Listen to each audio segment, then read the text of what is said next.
ये संत महात्मा तुम्हें बार बार क्यों कहते कि कथा में आओ, क्यों कहते कि सेवा करो? क्योंकि प्यारे कथा में जब तुम आते हो ना, एक एक कदम जब तुम्हारा कथा की ओर बढ़ता है, तुम्हारे जन्म जन्मांतर के पाप नष्ट होते हैं।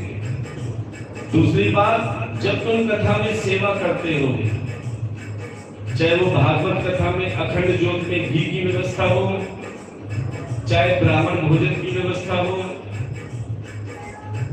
चाहे संत महात्मा की सेवा हो, देखो भगवान कहते हैं तुम मेरी सेवा करो या मत करो, लेकिन जो मेरे संतों की सेवा करते हैं, जो मेरे भक्तों की सेवा करते हैं, जो सेवादारों की सेवा करते हैं, समझ में मेरी सेवा अपने आप हो जाती है। भगवान कहते हैं मुझे भोग लगाओ या मत लगाओ, जो मेरे संत महात्मा को भोजन कराते हैं, ब्राह्मण को भोजन कराते हैं, समझ लेना वो मेरे मुख में चला जाता है। कहते हैं नर सेवा नारायण सेवा।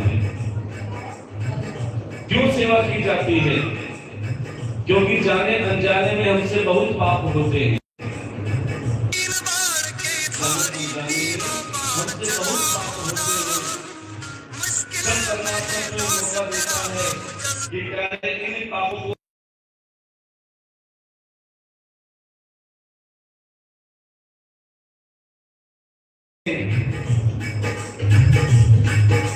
पाप कमाया तूने बहुत अब छोड़ा धर्म, पाप कमाया तूने बहुत अब छोड़ा धर्म।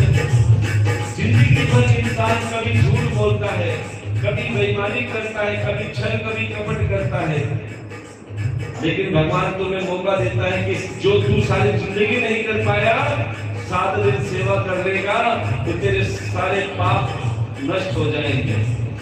कि प्रेम से 7 दिन कथा सुन, प्रेम से जैसा तेरा सामर्थ्य सेवा कर, तेरा एक सेवा भी कई गुना फल प्रदान करेगी। इसलिए संत महात्मा समझा रहे हैं, कहते हैं